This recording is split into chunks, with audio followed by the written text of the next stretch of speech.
bienvenue donc, pour cette table ronde sur l'acoustique active. Donc, je vais vous présenter la structure de cette session. Donc, on va introduire le sujet déjà, pour savoir un peu qu'est-ce que c'est que l'acoustique active, définir le contexte dans lequel on va vous faire ces présentations. Et ensuite, une fois qu'on aura défini le sujet et présenté les panélistes, on va travailler en fait par présentation. On va commencer par le système Carmen présenté par Yann ici présent.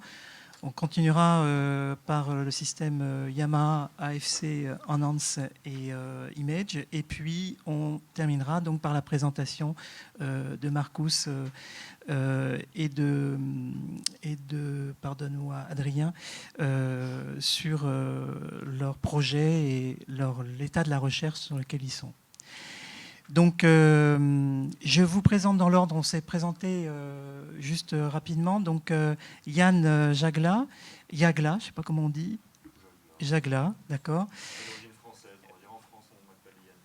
Ok, donc Yann, ce sera plus simple, ingénieur R&D chez OCSTB, qui est en charge notamment du projet Carmen, qui reprend donc un petit peu les rênes après une équipe, l'équipe qui a créé le système. Hein.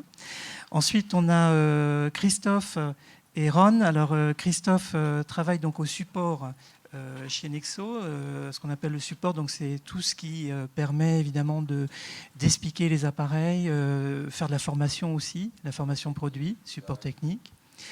Et Ron, qui a le plaisir on est ravis de l'avoir, qui donc représente Yamaha Europe et qui est notamment en charge plus particulièrement de l'AFC, de l'installation des systèmes sur les différents projets sur lesquels ce système est amené à être installé. Ensuite, on a pour le coup Adrien, c'est dans l'autre sens. Adrien est doctorant et s'occupe en fait du développement software chez Amadeus, et vous comprendrez pourquoi à la suite de leur présentation. Et Marcus qui donc est responsable de la recherche musicale, chercheur en traitement du signal à l'IRCAM, et qui est un pilier de la recherche donc à l'IRCAM, et notamment sur tout ce qui est spatialisation et traitement temps réel.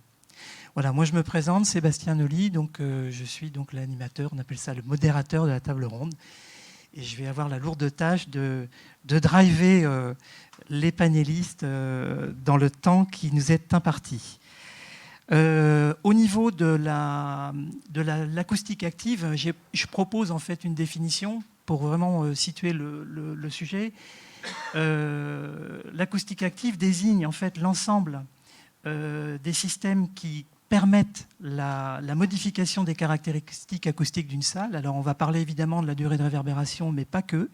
On verra aussi que sur l'énergie précoce, on a des moyens de travailler sur les indices de clarté, les indices de définition. Et ça, on y arrive par la combinaison de transducteurs d'entrée, donc des microphones. On verra qu'il y a deux types de systèmes qui sont en place, et également de systèmes de haut-parleurs, évidemment, qui vont être en fonction du type de système, soit spécifiques au système de spatialisation, pas au système d'acoustique active, pardon, ou plus orientés vers un système de sonorisation. On a besoin aussi de traitement du signal, hein, parce qu'on ne fait pas tout ce travail sans l'utilisation donc, des DSP, et on a besoin de la recherche, puisque c'est la recherche qui va nourrir en fait la fabrication des algorithmes et donc le codage qui va être intégré dans les DSP, qui va permettre d'arriver à nos fins. Au niveau de la genèse des systèmes, Ron m'a fait l'amabilité de me donner une photo qu'il a faite au conservatoire de La Haye. Conservatoire de la Hague, pardon. C'est ça, la Haye ou la Hague? C'est La Haye, hein, c'est ça. En fait, du premier système qui avait été développé donc, par Philips en 1950, qui s'appelait l'ambiophonie. Et très vite, ce système qui était à base de boucles magnétiques sans fin, on voit d'ailleurs les têtes de lecture dans le système apparente, a été donc le début de la mise en place d'un autre système qu'on appelle le MCR, pour multi-channel reverberation, dont la particularité en fait était d'utiliser un nombre de canaux très important, entre 50 et 100. Aujourd'hui, on arrive à travailler avec des systèmes plus réduits. Et donc, très vite, en fait, on s'est rendu compte que la mise en œuvre de ces systèmes était assez délicate, notamment dans le contrôle du niveau, en fait, diffusé dans la salle, et également des problématiques aussi éventuellement de bouclage, puisqu'on est sur des systèmes en boucle, comme on indique, et donc avec des problèmes éventuels de l'arsène qu'il faut régler, aujourd'hui qui sont largement réglés. Enfin, ces messieurs nous l'expliqueront. On a en fait deux familles de systèmes qui existent autour donc, de ces systèmes donc, d'acoustique active. On a ce qu'on appelle les systèmes inline ou non génératifs, non régénératifs. Ces systèmes en fait procèdent en utilisant en fait une microphonie plutôt de proximité. Cette multimicrophonie va donc alimenter un processeur qui va permettre d'augmenter en fait essentiellement le temps de réverbération, mais pas que, avec des systèmes de réverbération soit de type additif, soit de type convolutif. On verra, il y a aussi des systèmes hybrides qui utilisent en fonction du type de réflexion, soit du système additif, soit de la convolution temps réel. Et l'avantage de ces systèmes, c'est de pouvoir distinguer en fait, la distribution des premières réflexions, donc l'énergie précoce, du champ tardif et donc du champ diffus et donc du temps de réverbération. Ces systèmes inline peuvent être utilisés en sonorisation, puisqu'en fait la chaîne de process est quasiment la même en fait, par rapport à une sonorisation, on va dire, traditionnelle. À côté de ça, donc, les systèmes, j'ai listé un certain nombre de systèmes. Vu le temps qu'on a, je ne vais pas m'attarder. Je voulais juste vous dire qu'il y a une démo du système ACS en ce moment dans l'autre doc, le doc Haussmann, je crois, où il serait peut-être intéressant pour ceux qui sont disponibles d'aller écouter, puisqu'on n'a pas pu rendre présent tous les systèmes, bien sûr, pour donner du temps à chacun d'entre nous pour s'exprimer. Mais sachez qu'il y a une présentation qui est faite. Donc voilà, vous avez les systèmes. Après, vous avez le système dit régénératif. Donc là, par contre, on est plus sur une microphonie d'ambiance où on va prendre le champ acoustique et on va en fait le rediffuser dans la salle au travers de haut-parleurs, mais qui vont avoir une fonction spécifique en fait, pour pouvoir recréer ce champ réverbéré et créer cette acoustique augmentée. Donc on va jouer essentiellement sur le champ réverbéré tardif, mais on peut aussi agir sur le champ précoce suite aux remarques que m'a fait Yann ici présent. Voilà. Après, c'est un système à boucle, donc les premiers systèmes dits régénératifs ont été difficiles à stabiliser parce qu'on est sur des systèmes récursifs et donc avec le risque d'instabilité, mais qui justement aujourd'hui est grandement réglé donc, dans les systèmes présents. Donc là, pareil, je vous ai mis quelques systèmes qui sont présents. Alors notamment, on a donc le système Carmen avec lequel on va commencer. Et on a aussi le système AFC, Enhanced Image. Et vous aurez remarqué en fait que le système AFC est dans les deux endroits parce que ça fait partie des systèmes dits hybrides qui sont en capacité à la fois de faire du inline et à la fois de faire du régénératif pour pouvoir s'adapter aux conditions et aux demandes. Donc, vous avez, je termine ici par donc une petite synthèse que Ron a eu l'amabilité de me donner. Justement, on voit en fait donc les deux familles. Je ne sais pas trop comment ça marche ce truc. On a donc les systèmes régénératifs d'un côté, avec les dates, ça c'est intéressant, et les systèmes inline de l'autre, et les systèmes qui sont entre les deux. Je précise juste que les chiffres qui sont à côté de chaque système étaient le nombre de systèmes utilisés en 2012, parce que Ron avait fait ce travail de synthèse à cette époque pour une autre présentation. Donc aujourd'hui, ils ne sont plus juste en l'état. Donc, je vais, Yann, te permettre de prendre la parole. Hein, voilà. Et donc, on va commencer donc, par le système Carmen. Juste pour l'organisation de la session, chaque panéliste va vous faire une présentation de 15 minutes de son système. Et ensuite, on aura un jeu de questions-réponses où moi, je pourrais être amené à poser des questions, mais pas que. Donc, si dans la salle, vous avez aussi des questions particulières, je pense que c'est intéressant que chacun puisse poser les questions dans l'instant, au moment où l'information tombe, plutôt que d'attendre la toute fin de la présentation, ou peut-être que vous en aurez marre et vous aurez envie d'aller déjeuner. Voilà. Donc, je donne la parole à Yann. Donc, bonjour à tous. Donc, moi, aujourd'hui, je vais vous parler un petit peu du système Carmen. Vous m'entendez bien? Faut que je me mette plus près, peut-être, comme ça. OK. Donc, je vais vous parler du système Carmen, qui est vraiment donc, un système d'acoustique active assez particulier, parce que je pense, à ma connaissance, que c'est le seul à ne pas utiliser de réverbération électronique pour augmenter la réverbération dans une salle. Donc voilà, je vais rentrer un petit peu dans les détails. Je vais passer très vite sur la partie polyvalence acoustique. Je vais ensuite vous présenter les principes du système Carmen et vraiment rentrer dans les détails de tout ce que l'on fait sur un projet Carmen en particulier. Et ici, le projet Comet, donc l'installation d'un système Carmen à Orléans qu'on a fait cette année.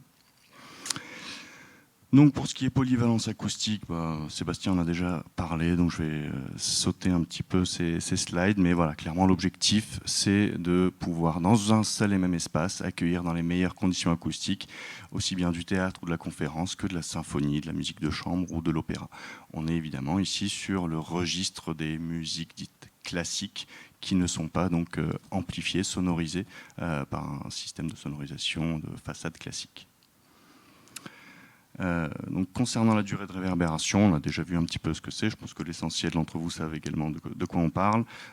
Juste des notions de durée de réverbération optimale pour certains types de représentations. Bien sûr, on a besoin pour la conférence et le théâtre d'intelligibilité, donc d'une réverbération relativement faible, alors que pour la symphonie ou la chorale, par exemple, on va vouloir de l'enveloppement sonore et donc une réverbération un petit peu plus élevée. Donc là, je parle de réverbération uniquement, mais évidemment, on va aussi chercher à contrôler d'autres indicateurs, comme le C80 ou la force sonore. Ça, donc on a déjà vu un petit peu donc les systèmes inline et les systèmes régénératifs. Donc les systèmes sur lesquels le CSTB travaille, donc ce sont les systèmes Carmen et Carmen Cita, donc pour les grandes salles et les plus petites salles respectivement. Ces deux systèmes sont des systèmes régénératifs. Et donc Carmen, comme je l'ai dit tout à l'heure, est un système assez unique en son genre parce qu'il n'inclut pas de réverbération. Et je vais vous expliquer donc comment ça fonctionne. Alors que Carmen Cita, on va dire la petite sœur du système Carmen, pour les salles, on va dire jusqu'à 400, 500, 600 places, suivant la géométrie, intègre de la réverbération électronique, moins de micros, moins de matériel, mais donc tout ceci est compensé avec un matrissage et de la réverbération électronique pour arriver à produire l'effet voulu. Ce qui est bien avec les systèmes régénératifs, c'est que ça produit en général un résultat très naturel parce que c'est homogène. On a une prise de son qui est totalement homogène sur l'ensemble du volume et une restitution également, ce qui fait que où que vous soyez dans la salle, le son que vous produisez va être repris par le système comme quelque part dans une vraie acoustique naturelle, réverbérante. Vous tapez dans vos mains, que vous soyez au fond ou devant sur la scène, la salle va résonner, et avec un système régénératif, c'est exactement ça qui va se passer. Donc le système Carmen, en général, c'est 24 à 40 cellules qui vont être disposées uniformément sur les murs et les plafonds d'une salle de spectacle. Quand je dis une cellule, c'est un couple, un micro et un haut-parleur. Et en fait, ce qui va se passer, c'est que les cellules, avec leur micro, vont capter les sons en temps réel et en fait les réfléchir sur la paroi où est installée la cellule, un peu comme si c'était une réflexion acoustique naturelle, sauf qu'on va contrôler le gain et le délai sur chacune de ces cellules de manière très précise pour pouvoir, en quelque sorte, jouer sur justement l'acoustique produite par le système Carmen. Évidemment, il faut un traitement numérique assez optimisé pour contrôler le feedback entre le micro et le haut-parleur. Pour un système Carmen, le micro, en général, est environ à 1 mètre du haut-parleur. Et le signal capté par le microphone d'une cellule n'est envoyé que au haut-parleur qui lui est associé, donc qui est situé juste à côté, à peu près à 1 mètre de distance. Donc effectivement, il y a un contrôle du feedback qui est très important. Et donc pour chaque configuration que l'on va souhaiter mettre en place, configuration acoustique, je veux dire, on va régler les gains, les délais et la réponse en fréquence de chacune des cellules du système pour arriver à notre objectif. Un tout petit peu plus dans le détail, imaginons maintenant qu'on place 3 cellules ici sur un mur. Donc chaque cellule, c'est un micro, un haut-parleur. On a une source sonore, un musicien qui va jouer de la musique. Ce son va évidemment être naturellement réfléchi sur le mur, mais avec la présence de ces cellules Carmen, si on ajoute du délai entre les micros et les haut-parleurs, qu'est-ce que ça va faire? Tout simplement, on va simuler une propagation acoustique au-delà du mur sur lequel sont placées les cellules. Donc le délai qu'on va mettre, en fait, c'est le temps aller-retour jusqu'à un mur virtuel. Donc ça, c'est le principe du délai. Avec les gains, imaginons le simple fait de réémettre du son un peu plus fort sur le mur, donc avec la présence du haut-parleur, c'est comme si artificiellement on réduisait l'absorption acoustique du mur sur lequel est placée la cellule. Si on fait ça localement en de multiples endroits, en fait, on va réduire artificiellement l'absorption acoustique de l'ensemble des parois de la salle. Si on remet maintenant ces deux principes dans notre formule de Sabine, très simple, qui nous donne globalement la durée de réverbération en fonction du volume et de l'absorption, avec les délais, on vient créer des murs qui sont au-delà des murs existants, donc artificiellement, on augmente le volume de la salle. Et avec les gains, on vient diminuer l'absorption équivalente des murs, et donc c'est ainsi qu'on augmente la durée de réverbération sans ajouter le moindre algorithme de réverbération électronique. Et voilà, Carmen, c'est vraiment le seul système d'assistance à la réverbération qui, quelque part, mime les phénomènes de propagation naturelle de son dans une pièce.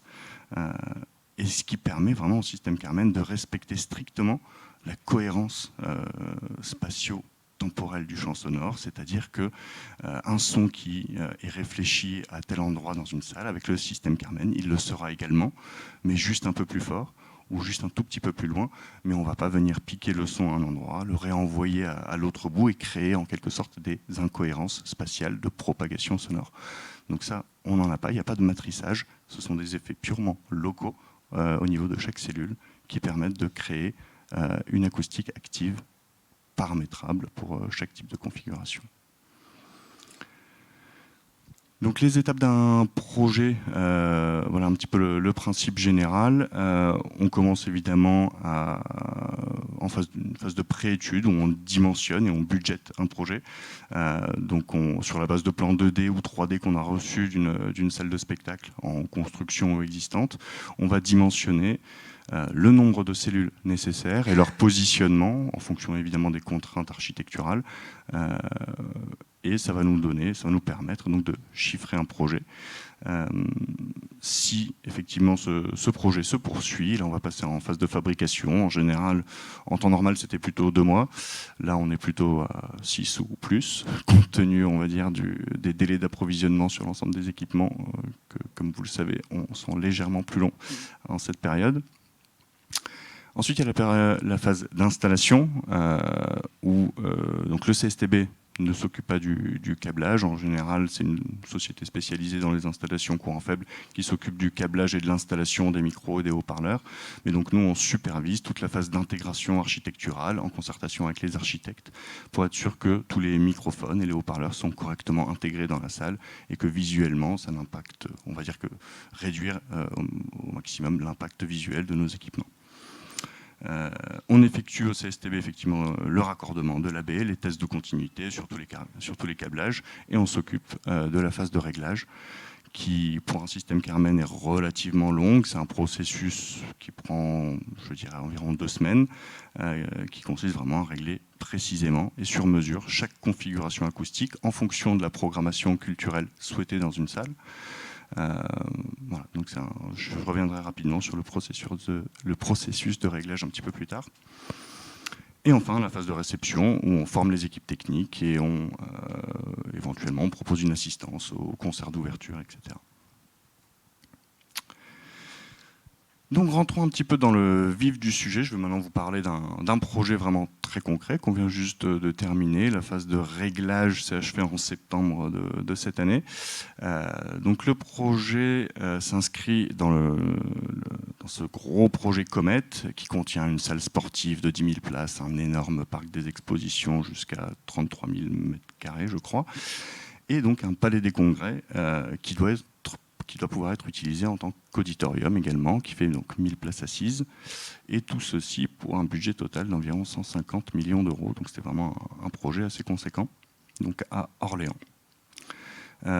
Donc concernant le Palais des Congrès, c'est vraiment une acoustique soignée et optimisée pour les conférences, une durée de réverbération naturelle d'environ 1 seconde, des premières réflexions assez fortes pour renforcer l'intelligibilité de la parole. Donc c'est une acoustique qui était signée Peutz, qui sur ce coup-là ont fait vraiment un très bon travail, et je les en remercie. Et dès le début, il y a eu cette volonté de pouvoir accueillir dans cet espace également des représentations symphoniques. Et là, vous vous doutez bien qu'accueillir des représentations symphoniques dans une salle de conférence, on a besoin d'un petit peu de polyvalence acoustique. Et donc c'est à ce moment-là que le système Carmen est rentré dans ce projet. Donc pour ce projet, on a 32 haut-parleurs. Donc ce sont des haut-parleurs AS8 French Flair, notre nouveau partenaire. Donc c'est des 8 pouces coax qui ouvrent assez large. L'objectif est de pouvoir vraiment avoir une restitution assez homogène du son. Donc on a ici 7 haut-parleurs sur chaque mur latéral et 18 haut-parleurs dispersés en 4 rangées au niveau du plafond. On a donc à chaque haut-parleur est associé un microphone qui est placé juste à côté. Voilà, ce sont des microphones assez haut de gamme. Voilà, ce sont les mêmes microphones qu'on utilise depuis plus de 20 ans pour toutes nos installations Carmen. Et bien sûr, une baie de traitement complète qui contient donc les processeurs numériques, l'amplification, etc. Une télécommande au niveau de la baie principale et une télécommande secondaire qu'on peut déporter soit en régie principale ou en régie secondaire en salle. Voilà. Maintenant, si on parle un petit peu vraiment de l'intégration des équipements, donc ça a été un travail assez lourd tout au long du projet pour pouvoir vraiment limiter l'impact visuel de l'ensemble de nos équipements sur cette installation. Donc on a donc 18 microphones, 18 haut-parleurs au plafond. Les haut-parleurs de plafond, vous voyez, donc ils viennent se fixer sur ces gros supports métalliques qui ont été donc conçus sur mesure, qui viennent en fait se poser sur les rails de faux plafond par le dessus. Et donc il y a juste une ouverture ronde dans les murs. Je ne sais pas si vous voyez ma souris quand je fais ça, non, vous ne la voyez pas, il faudrait le pointeur, mais typiquement, je ne sais pas si vous voyez, entre les luminaires, vous voyez des petites taches noires sur les rangées de luminaires, ce sont les haut-parleurs du système Carmen. Ouais. Si vous voyez ici sur ces rangées, là vous voyez donc un haut-parleur Carmen ici, il y en a donc ici aussi, je ne sais pas si vous les voyez, ce petit point vert qui se balade. Voilà, donc on voit vraiment, c'est intégré totalement, il y a juste un petit trou circulaire pour le haut-parleur que vous voyez monter ici sur des cylindres blocs pour éviter la propagation des basses fréquences et des vibrations dans la structure du plafond. Pour les murs, ces haut-parleurs ils sont intégrés dans ces niches que vous voyez sur le mur. Donc c'est une sorte de petit placard quelque part pour chacun des haut-parleurs qu'on peut ouvrir par pression, qui est muni d'un tissu transsonore devant. Donc ça camoufle totalement le haut-parleur. Et voilà, on a une intégration assez discrète. Pour les microphones, les 32 microphones, à chaque fois on n'a que la petite capsule du microphone qui dépasse dans la salle avec un support de fixation sur mesure, aussi bien au niveau des plafonds que des murs. Ou déjà ? Ok. Donc voilà, je vais passer très vite sur cette partie-là. Donc on a le matériel, donc en régie, avec les amplificateurs et les processeurs, toute la phase de réglage. Sur cette installation, donc on a 4 configurations qui permettent d'augmenter la durée de réverbération de 1 seconde naturellement jusqu'à 1 seconde 8. Donc si vous avez des questions sur le processus de réglage, on va y revenir après, mais je vais vous montrer les résultats, on va dire, des mesures vraiment de réverbération. Donc là, c'est 6 points de mesure qu'on a utilisés, répartis de manière homogène sur une moitié de salle. Donc essayer d'avoir une réponse vraiment assez cohérente pour l'ensemble de nos mesures. Et ce qui est important ici, c'est qu'effectivement, en termes de durée de réverbération, vous voyez sur les courbes de TR30, on essaie de préserver l'allure un petit peu de la courbe de réverbération naturelle de la salle. Et ce qui est important avec le système Carmen, c'est qu'on essaye également de préserver, d'avoir le même type d'augmentation sur l'EDT, donc le Early Decay Time, sur les 10 premiers dB de la décroissance. On arrive vraiment donc aussi bien à jouer sur le champ de réverbération tardif que sur l'EDT, malgré que ce soit un système régénératif. Et enfin, sur ces 2 dernières figures, donc le C80 et la force sonore, on voit également sur le C80 qu'on arrive à le descendre d'une valeur d'environ 4 à 5 dB à des valeurs beaucoup plus faibles, entre disons 0 et entre -1 et 1 dB, qui sont des valeurs beaucoup plus acceptables de clarté pour de la musique symphonique. C'est des valeurs, voilà, une gamme de valeurs que l'on recherche pour ce type de représentation. Et donc le système Carmen est capable de reproduire finement cet effet de baisse de la clarté avec un environnement réverbérant. Voilà. Merci beaucoup Yann, merci pour cette présentation. Alors moi j'avais plusieurs petites questions. Alors on ne va pas pouvoir toutes les traiter parce qu'on est tenu dans le timing, mais quel est en fait en proportion, en pourcentage, le pourcentage de volume de salle que vous pouvez, pour un volume donné, de combien en fait vous pouvez, sans dénaturer le son, augmenter la size, la taille du volume? Alors, par rapport, parce que tu as parlé de cet effet de distance en fait du mur, comme si on avait des murs virtuels. Ce qui est intéressant, c'est est-ce que vous avez du recul par rapport à cette sensation de volume de salle en fait? Eh bien, après quelque part, la réponse est totalement naturelle, j'ai envie de dire. Si on veut doubler la durée de réverbération, on va plus ou moins doubler le volume. Donc en fait, les délais, on les calcule comme ça. Les délais que l'on met dans les cellules, quasiment, on les calcule sur cette base-là, de manière à plus ou moins doubler notre volume. On sait quel type de délai il faut mettre dans nos cellules pour obtenir l'effet escompté. Donc c'est vraiment, on mime les phénomènes de propagation naturelle. Donc voilà, doubler la réverbération, doubler le volume, c'est quelque chose d'assez naturel. Après, effectivement, il y a l'absorption des parois qui rentre aussi dans ce calcul, et l'effet est un petit peu moitié-moitié, disons. Très bien, merci. Oui, il y a une autre question. Juste, on est passé vite sur la diapo, mais vous fabriquez quoi exactement du coup? Nous, on fabrique vraiment déjà tous les algorithmes, le paramétrage. C'est ça, le soft, mais dans la solution Carmen, il y a le hardware. Nous, on vend tout. C'est-à-dire que le hardware, les micros, les haut-parleurs, nous, on les fabrique pas, effectivement. Oui, ce sont nos partenaires, fournisseurs. Nous, on ne fabrique quelque part, on vend une baie complètement assemblée, programmée, paramétrée, avec un allumage et une extinction séquentielle, et une télécommande préprogrammée avec les setups de chacune des configurations. Parce que les délais sont rentrés dans les BSS, c'est ça? Effectivement, oui, tout est préprogrammé là, dans les BSS que l'on... Effectivement. Est-ce qu'il y a d'autres questions dans l'Assemblée? Moi, j'avais une question sur comment vous faites pour éviter les larcènes entre le micro et le haut-parleur. J'ai cru comprendre qu'il y avait 1 mètre de distance entre les deux transducteurs. Et effectivement, c'est un petit peu la seule question à laquelle je ne pourrais pas vraiment répondre. Ah merde. C'est une question qu'on me pose à chaque fois, évidemment, à chaque conférence sur le système. Et c'était pas celle qui était prévue en plus. Non, mais effectivement, clairement, c'est tout le secret du système Carmen réside effectivement dans ce contrôle du feedback précis entre les micros et les haut-parleurs. On a des méthodes qui sont les nôtres, que l'on garde cachées, parce que jusqu'à maintenant, on est les seuls à travailler sur ce principe justement d'acoustique naturelle, d'acoustique active naturelle. On est les seuls à le faire. Et pour préserver un petit peu ce secret, on ne répond pas à cette question. Très bien, mais je comprends tout à fait. Au niveau tu parlais des haut-parleurs et des microphones que vous ne fabriquez pas. C'est quoi la caractéristique optimale pour vous en termes de HP, en termes de directivité, en termes de rendement, en termes de courbe de réponse? Est-ce qu'il y a des gabarits précis? Jusqu'à maintenant, jusqu'à il y a 2-3 ans, en fait, le CSTB fabriquait ses propres haut-parleurs pour ses installations. Donc on avait vraiment, là pour le coup, on fabriquait alors on fabriquait pas le haut-parleur, mais on assemblait et on concevait l'enceinte pour nos systèmes. Et donc l'objectif, effectivement, c'est une réponse la plus plate possible pour avoir un rendu naturel, neutre, et une ouverture la plus grande possible de l'enceinte pour assurer un rendu homogène.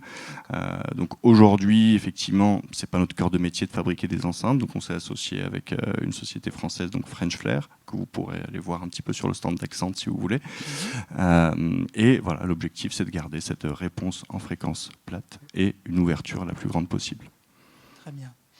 Et une dernière petite question, mais qui concerne plus les procédures de réglage, en fait. Ouais. Votre approche, elle est à la fois métrologique et par l'écoute, ou que métrologique, ou que l'écoute? Comment vous procédez? Alors ça dépend un petit peu des projets. Lorsqu'on va dire l'orchestre résident qui va être amené à se produire dans la salle est connu, que c'est déjà prévu et qu'on peut les contacter pour les réglages, évidemment on les fait intervenir pour les réglages et on fait des pré-réglages, nous, d'un point de vue, comme tu dis, métrologique, et ensuite on affine les réglages avec l'orchestre qui sera utilisateur principal du système. Mais dans certains cas, comme ici pour le Palais des Congrès à Orléans, là c'était vraiment une approche uniquement interne, parce qu'aujourd'hui on n'a pas encore contact avec l'orchestre qui va jouer. Et là vraiment c'est beaucoup de mesures, un processus itératif pour adapter vraiment chaque configuration à nos objectifs en termes de durée de réverbération, mais aussi clarté, force sonore et durée de réverbération précoce aussi. Très bien. Voilà. Ben, je crois qu'on va... Est-ce que... Oui. Les parois de la salle ont une absorption qui n'est pas infinie. Il y a une réflexion naturelle sur les parois. Bien sûr. Oui. Alors, c'est vraiment, le système Carmen, c'est vraiment ce qu'on appelle, là encore, cet aspect régénératif. Qu'est-ce qui se passe en fait? C'est que chaque son qui est quelque part émis par le haut-parleur va être recapté par tous les micros de la salle, réémis par tous les haut-parleurs, mais va également être retraité par l'acoustique naturelle de la salle. Et en fait, le résultat, ce que l'on entend finalement, c'est quelque part vraiment une sorte de convolution entre l'acoustique naturelle de la salle et cette acoustique que l'on vient créer avec ce volume virtuel, plus grand et plus réfléchissant. C'est vraiment, quelque part, tout ça vient se convoluer ensemble, et ce que l'on entend, c'est vraiment un certain mélange des deux que l'on va essayer de contrôler de manière la plus précise possible. Mais effectivement, il n'y a aucune forme de contrôle actif, on ne supprime pas l'acoustique naturelle de la salle, on vient juste rajouter, l'augmenter un petit peu, et quelque part tout ceci se mélange ensemble pour produire une acoustique augmentée. Alors merci infiniment Yann pour ta présentation et tes réponses. On va introduire maintenant Ron et Christophe. Donc Ron, you can, if you want to check your laptop. Voilà, ça tu peux l'enlever aussi. Donc là, on va vous présenter le système AFC Yamaha. Alors c'est un système qui, au même titre que le système Carmen, est sur le marché depuis longtemps. Hein. Il est en place depuis 1985. Et la particularité du système AFC, c'est qu'il y a eu 4 générations, en fait. Et là, en fait, Ron va vous présenter le résultat de toute une genèse au travers donc, du dernier système qu'on appelle AFC Enhance pour la partie justement acoustique active et Image. Alors cette présentation, en fait, on va essayer de la...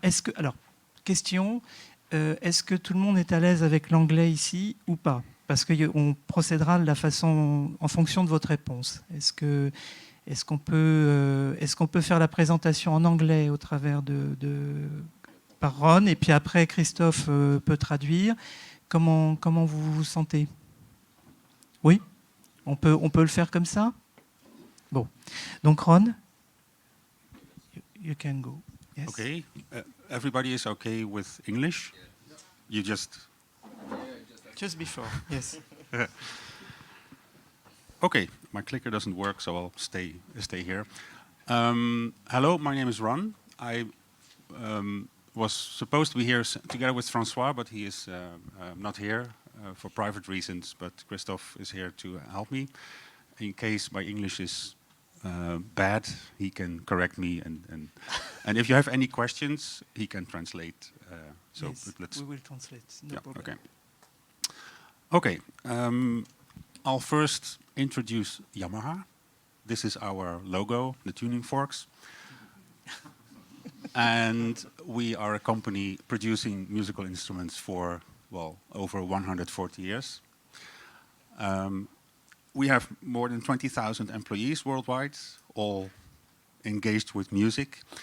And we are basically the world's largest manufacturer of musical instruments, from recorder flutes to grand pianos to guitars to drums, etc. And we also have a small pro audio department. Maybe most of you know us from our mixing consoles. There's one in the corner, so we're using one now. But we also do pioneering. We pioneered digital mixing consoles, of course. That's what we're best known of. But also networking, Ethersound, Cobranet, and now Dante, of course. And also active acoustics. And we have a sister company called Nexo, and Nexo pioneers in premium sound reinforcement systems. And we have a perfect match between each other for our active field control systems.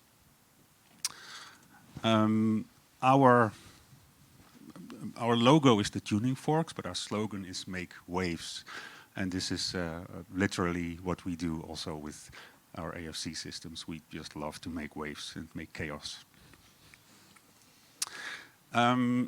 We are doing this since 1985, so already 37 years. So 37 years ago, we built and sold our first AFC system. You see basically large halls, large concert halls as examples. There are over 200 installations worldwide still in use, Yamaha systems. But of course, recently the market has, let's say, come down to multi-purpose halls, maybe 300, 400, 500 seat halls, which are way smaller than what you see here. And since 3 years, we also added object-based sound reinforcement to our systems, because if you have so many speakers in the room, it makes sense to also use them for object-based sound reinforcement. I would like to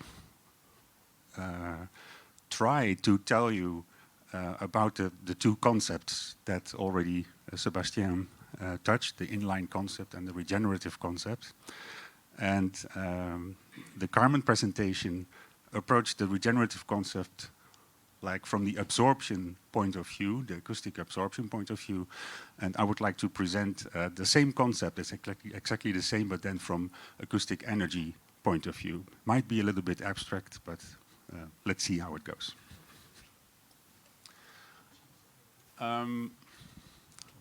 First, there are system concepts that are based on imposing new acoustics to an existing room. The existing room can already have acoustics, or you can make the existing room as dead as possible with a lot of absorption with curtains and surfaces. And the easiest way to do that is with an effect processor and close miking of performers with a mixing console. So in the mixing console, the sound engineer here could turn up a reverb, and then we have different acoustics, right? This concept is implemented now not just for stereo, but also for 3D, three-dimensional acoustic concepts. And I listed 4 players on the market. but there are, of course, many more, and many more are emerging. Many creatives are now making systems to do 3D effect processing. Another way of doing this is not using closed mics, but using some microphones above the stage, the inline concept. And two famous companies, ACS and SIAP, are from the Netherlands. They do this since the 90s. DNB now also joined with their own N space system, which is also an inline system. So these two approaches, these two concepts, impose acoustics on an existing acoustic space. But there's also another way of doing this, and this is to enhance the acoustic field itself that already exists in a room, and this is called regenerative concept. A clear example is the Karman system, which uses cells to capture reflections from the room and then play them back louder, so the energy in the room increases.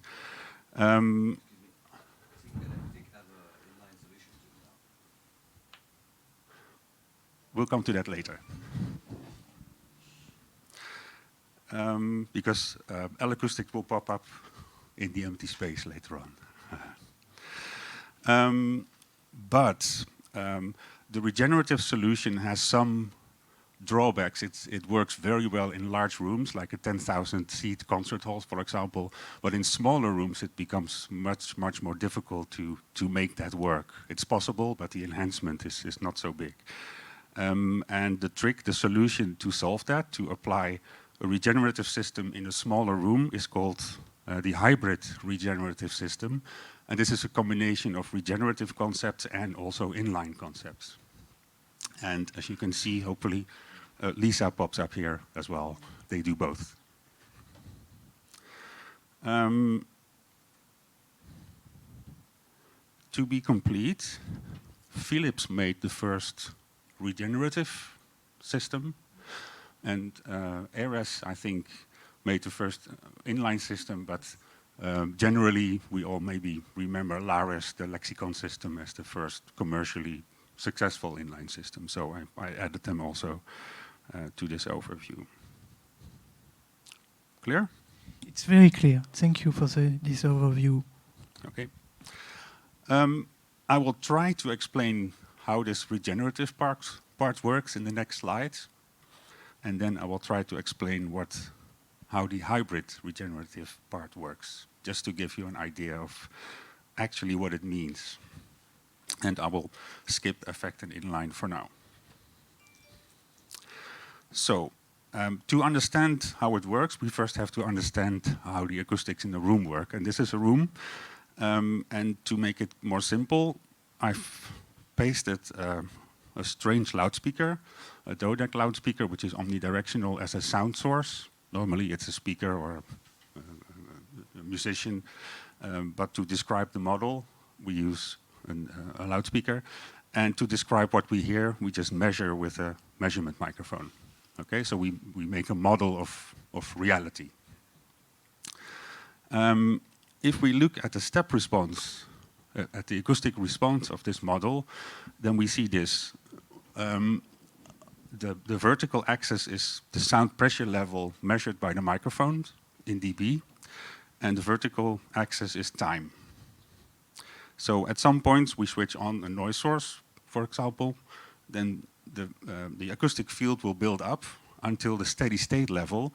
And at steady state level, there is energy pushed into the room by the speaker, but energy is absorbed by all the surfaces in the room. And these two energies are the same. So there's an acoustic level which is the same, and this is called the field strength, or the force sonore. Force sonore. Yes. And we just assume this. We take this force sonore, the field strength, which is designated as the letter G, as 0 dB, so as the reference for our model.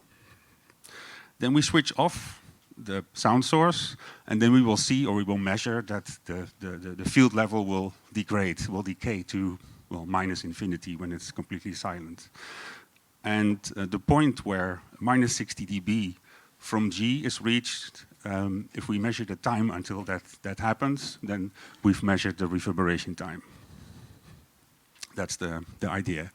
This is introduced by Mr. Wallace more than 100 years ago, Wallace Sabine.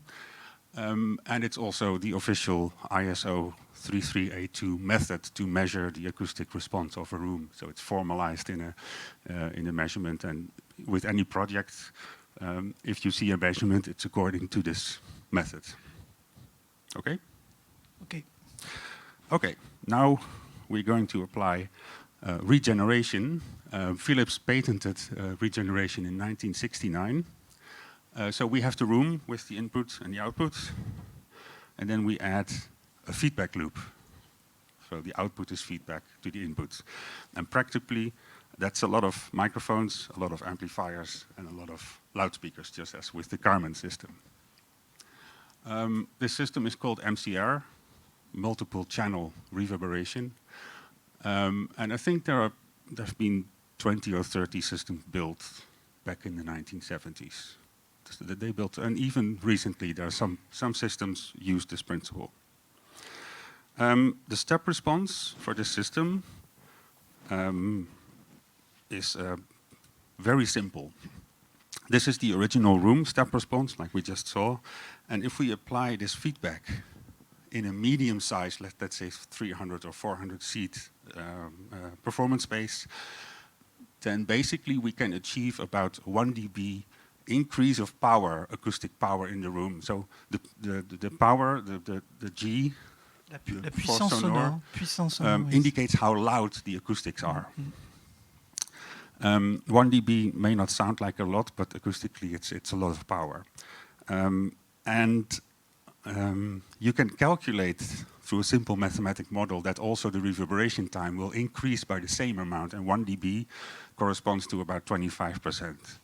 So in a small performance hall, we can increase the reverberation time by just increasing the acoustic power by about 1 dB. It's very simple, that's it.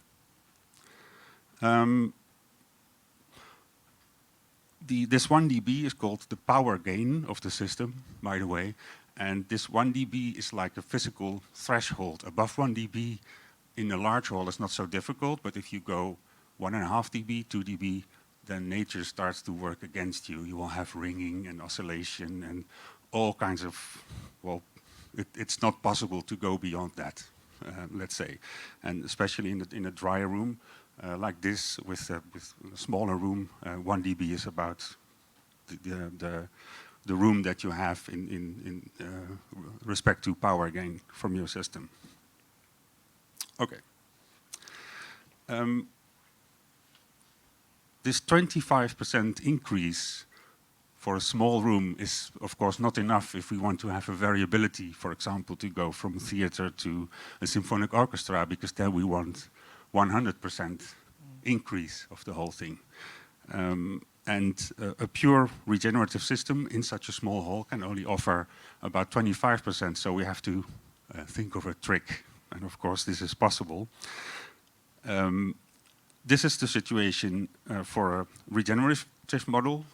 Again, the patent from Philips was in 1969, and we have feedback with microphones, amplifiers, and loudspeakers. And the trick is to add a virtual room to all these feedback loops with some kind of reverberation pattern.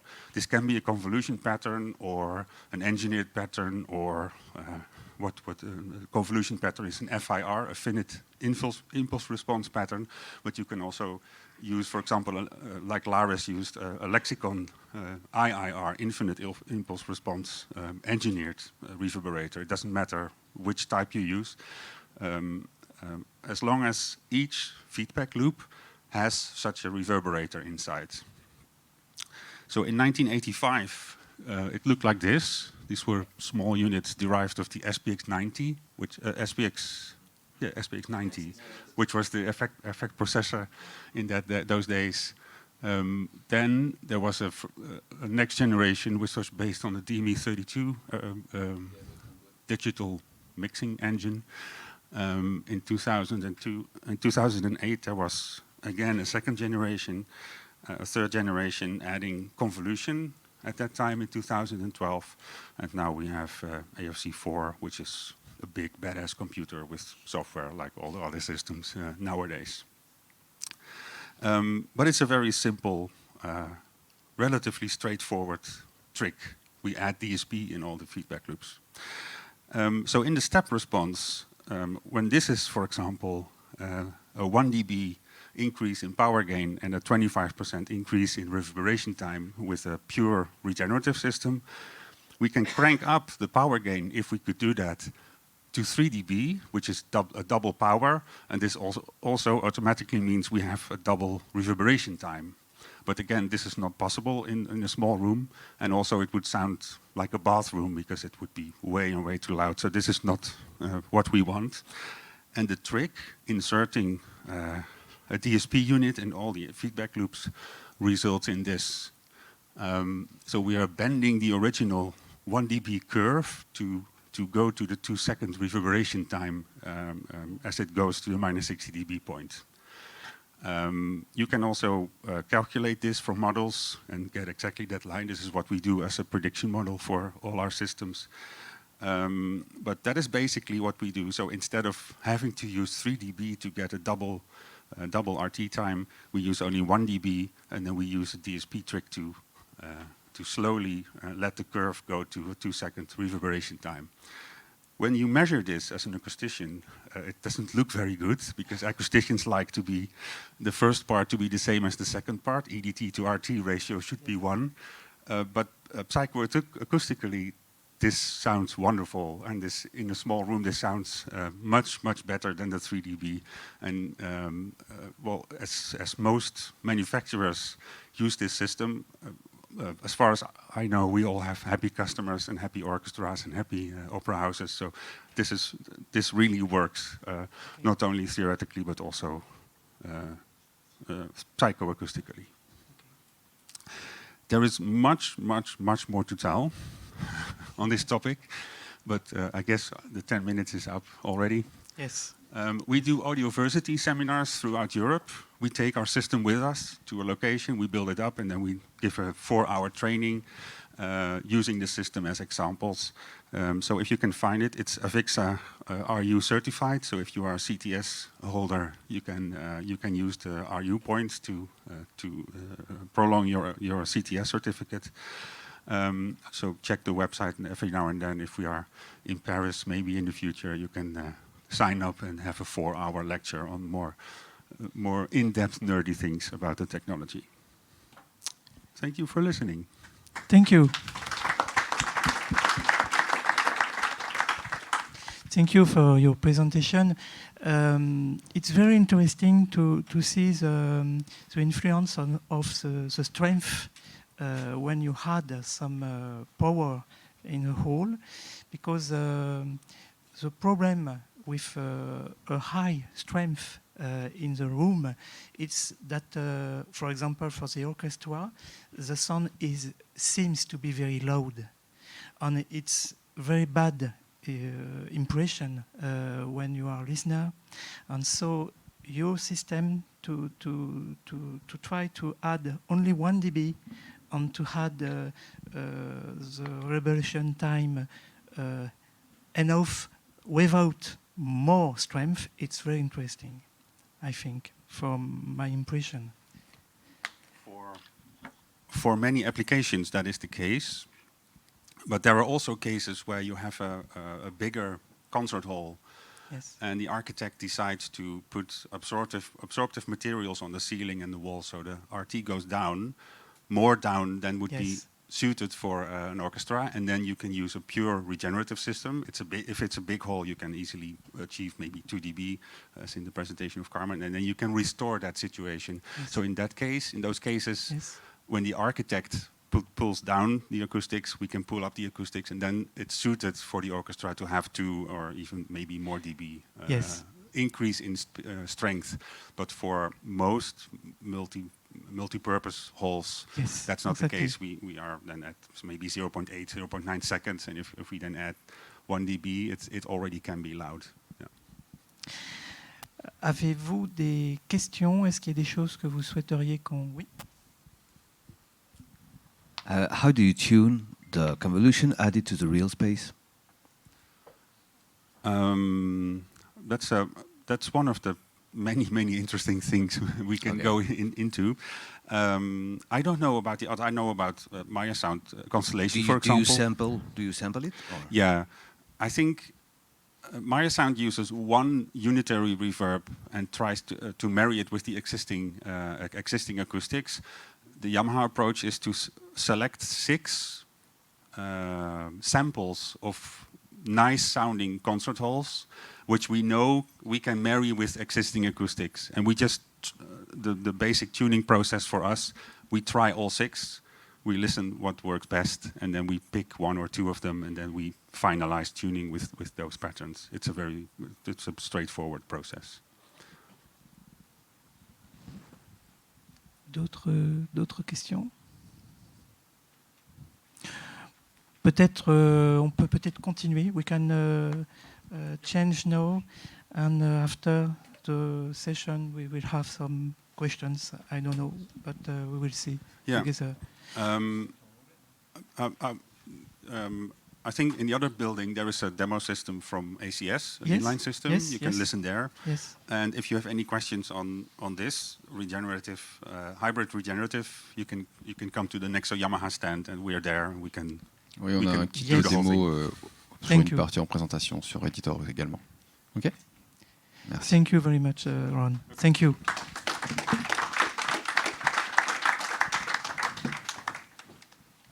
Donc, nous allons maintenant terminer. Donc, on va continuer en français, je pense. Nous allons continuer donc avec donc Marcus et Adrien. La présentation que vous allez voir, en fait, elle est partagée en deux steps. Vous avez première partie, en fait. Marcus va vous exposer en fait, notamment le concept de réponse impulsionnelle tridimensionnelle pour pouvoir justement améliorer en fait, les processeurs de réverbération et voir en quoi en fait, ces processeurs, cette technique en fait, permet d'améliorer les choses sur le plan perceptif. Et Adrien ensuite vous exposera la façon dont il intègre en fait, le fruit de ses recherches dans un processeur de spatialisation qui s'appelle Holophonics. Et ce qui est intéressant dans la présentation que vous allez avoir, c'est que on va voir le lien en fait, entre un institut de recherche qui fait de la recherche fondamentale et puis une application industrielle et une intégration dans un système existant. Donc voilà, je vous laisse la parole et je vous remercie. Oui, merci beaucoup. Merci encore pour l'invitation et bienvenue à tous et toutes. Donc, on va vous présenter un projet de recherche qui a débarqué il y a un mois. Donc, on n'a pas des résultats, mais ça pose sur une collaboration de long terme qu'on a avec Amadeus depuis des années. Donc, le projet s'appelle Continuum. Et une partie de ce projet-là, c'est sur l'acoustique active. Donc, l'idée de ce projet qui est financé par le PIA 4, c'est de travailler sur l'expérience augmentée du spectacle vivant dans sa dimension sonore immersive. Donc, ce n'est pas seulement l'acoustique active, mais on souhaite, pour le spectacle vivant, l'augmenter d'un terme audio, aussi visuel, mais ce n'est pas nous, c'est notre partenaire. Donc, c'est un projet entre IRCAM et son labo STMS, donc c'est un labo Sorbonne Université CNRS et Ministère de Culture. Amadeus comme partenaire industriel et Virtuos, c'est une société sur la réalité virtuelle. Donc, comme j'avais dit, on travaille avec Amadeus depuis long terme. C'est une collaboration entre un centre de recherche avec un industriel. Donc l'idée, nous, on développe depuis 25 ans, donc depuis les années 85-90, un processeur des algorithmes pour la spatialisation sonore, l'acoustique virtuelle, la simulation acoustique, etc., qui s'appelle SPAT. Vous avez déjà vu avec notre autre partenaire SPAT Révolution, mais il y a un processeur Holophonics qui a été conçu il y a quelques années, qui, à l'intérieur, pour le temps réel, notre logiciel, ou nos librairies C++, qui s'appelle IRCAM SPAT. Donc Adrien, en particulier, il travaille sur l'interface graphique, sur la composition de l'espace, pour ce qui concerne la spatialisation sonore, et également l'augmentation acoustique du spectacle vivant.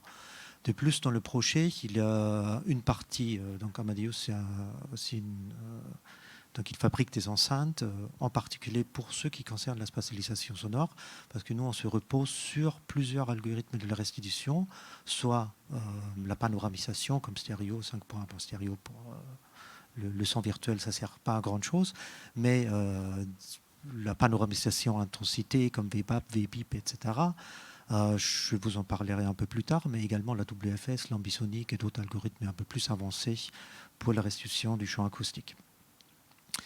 Donc, si on parle de la recherche en acoustique active, donc là, on a eu des discours de Ron et des autres sur les systèmes en ligne et non régénératifs et le système génératif.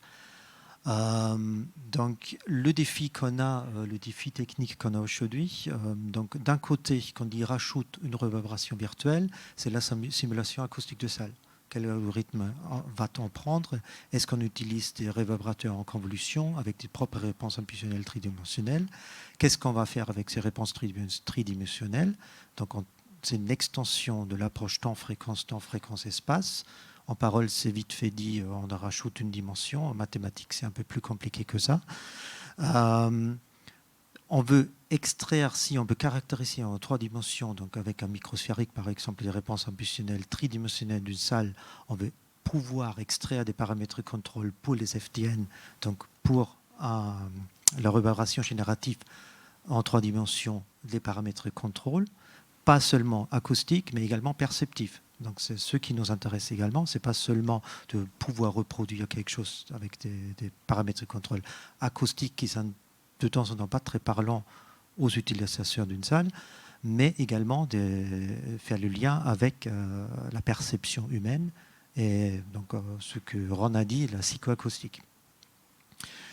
Ce qui est aussi un défi, c'est du système de diffusion sonore 3D. Comme j'avais dit, il y a plusieurs systèmes qu'on utilise aujourd'hui. Et pour tout ce qui concerne l'effet Larsen, donc le feedback entre haut-parleur et microphone, est-ce qu'on utilise des approches où on contrôle le gain, on fait le switching entre les microphones et les haut-parleurs qui jouent pour avoir une invariance dans le signal pour ne pas avoir ce boucle pour l'effet Larsen, ou est-ce qu'on se repose sur les filtres adaptatifs qui s'adaptent en fait à la situation actuelle dans la salle pour éviter l'effet Larsen. Ce qui est un peu compliqué quand on a plusieurs micros, plusieurs haut-parleurs, donc on parle des filtres adaptatifs MIMO, donc multiples entrées, multiples sorties, qui sont de temps en temps pas forcément stables et c'est très difficile qu'ils convergent vers la vraie solution. Donc c'est un vrai sujet de recherche qu'on se pose. Donc l'idée de ce projet Continuum, c'était, comme j'avais dit, nous on travaille depuis 25 ans sur tout ce qui concerne la simulation acoustique de salle, la caractérisation des salles acoustiques, mais également la spatialisation sonore. Donc l'idée était de prendre les briques qui sont stables et qu'on utilise tous les jours pour le concert de l'IRCAM, nos réalisateurs informatiques musicales ainsi que nos ingénieurs son. On prend tous ces briques-là, on va sécuriser un peu pour peut-être améliorer un peu le système qu'on a aujourd'hui de la réverbération active. Donc un élément clé pour nous, c'est la caractérisation d'une salle, les mesures des réponses impulsionnelles tridimensionnelles. Donc là, on a beaucoup travaillé sur tout ce qui concerne la captation avec des microsphériques, des antennes, des soixantaines, centaines de microphones, mais aussi le post-traitement, parce qu'il faut débruiter correctement, etc. Parce qu'il y a une chose qui nous intéresse beaucoup, ce n'est pas seulement la réverbération tardive isotrope, donc où on n'a pas la notion de la direction de la réverbération tardive, mais dans une grande église avec des salles couplées, c'est anisotrope. Donc on a moins de réverbération d'un côté que sur l'autre. Donc pour pouvoir mesurer, caractériser tout ça, on a travaillé sur les algorithmes depuis des années. Si on veut aussi caractériser après, par exemple, sur un système inline avec un micro à point sur un instrument, la directivité de l'instrument dans un système acoustique virtuel, il faut prendre des réponses impulsionnelles avec un réseau de haut-parleurs, typiquement un réseau sphérique de haut-parleurs, qui ne nous donne pas seulement les réponses impulsionnelles tridimensionnelles directionnelles, maintenant ça va être compliqué, c'est des réponses impulsionnelles MIMO, donc multiples entrées, multiples sorties, donc, qui nous permet de simuler après aussi tout ce qui concerne la directivité d'un instrument ou d'une source sonore. Bien évidemment, on essaye aussi de simuler tout ça à partir des maquettes, etc. Donc, c'est les algorithmes un peu standards qui sont à améliorer, parce qu'il y a certains lieux, comme des églises assez complexes avec des salles couplées, qui sont très très difficiles à simuler. Et de plus, on souhaite pouvoir faire ça en ligne, donc c'est-à-dire en temps réel ou quasiment en temps réel. Donc, je veux peut-être bouger une mur dans ma salle virtuelle et avoir tout de suite, dans certaines millisecondes, je parle plutôt du temps interactif, pas temps réel, parce que temps réel, c'est quelques millisecondes, on se permet quand même un peu plus de dizaines de millisecondes de pouvoir simuler l'acoustique de salle. On obtient une réponse impulsionnelle tridimensionnelle qu'on puisse utiliser soit en convolution, soit, là on a le problème, donc on a une bonne reproduction des premières réflexions, mais la reverberation tardive est assez longue, donc par exemple, il y a un concert à la Cité de la Musique où on utilise cette approche inline pour reproduire la Chiesa San Lorenzo de Venise avec le temps de reverberation autour de 7 secondes. J'utilise des réponses tridimensionnelles à 25 canaux, donc à l'ordre 4 de l'onde sonique. Donc ça me fait 25 convolutions de 7 secondes, donc c'est lourd, ça mange le processeur. Donc on n'a pas seulement besoin d'un BDS système, mais plusieurs BDS systèmes pour le faire. Donc, pour qu'on puisse améliorer un peu tout ça, on peut remplacer, donc on peut essayer d'estimer les paramètres pour contrôler des boucles de retard, donc un système génératif pour la reverberation tardive en 3 dimensions, pour remplacer la convolution par ce qu'ils appellent le boucle de retard, donc le feedback delay network contrôlé. Si on veut faire la même chose, pour les premières réflexions, il faut, à partir de la réponse impulsionnelle tridimensionnelle, estimer l'angle d'incidence des premières réflexions et reproduire ça dans un système virtuel. Donc là, franchement, c'est des thèses en cours. Améliorer le système, on utilise maintenant des antennes à 256 canaux ou plus, donc en collaboration, pour avoir une bonne estimation de l'angle d'incidence de tout ça. On planche dans les algorithmes de temps, fréquence, espace, donc c'est de plus en plus compliqué d'un point de vue mathématique. On ne va pas rentrer dans les détails. Juste pour ceux qui concernent le système de diffusion qui sont aussi utilisés par le processeur d'Amadeus, donc on parle soit de la stéréophonie et ses extensions, donc c'est le surround, le VPAP, le VBIP, donc on dit des modèles perceptifs parce que c'est la création de sources fantômes. Nous, on travaille beaucoup sur les modèles physiques, donc la reproduction du champ acoustique, comme la wave-field synthesis, comme l'ambisonique ou autre. Mais là, le problème, on utilise énormément beaucoup d'haut-parleurs, comme dans l'espace de projection de l'IRCAM avec un système de 350 haut-parleurs, ou avec notre partenaire MPAC à l'État de New York, où on a un système de 700 haut-parleurs. Bon, on peut dire c'est pas pratique, c'est un peu la folie, personne ne va installer ça.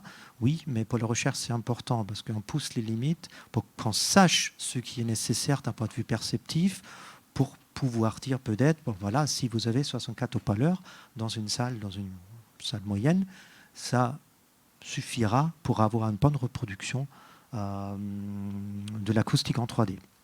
Bon, je ne vais pas rentrer plus en détail comme ça parce que Adrien, il va vous expliquer maintenant sur un projet un peu la mise en pratique concrète de ce qu'il a fait. C'est la base, donc nous, on n'a pas encore appliqué tout ce qui va venir dans la recherche dans Continuum, mais je te donne la parole maintenant. Merci Marcus.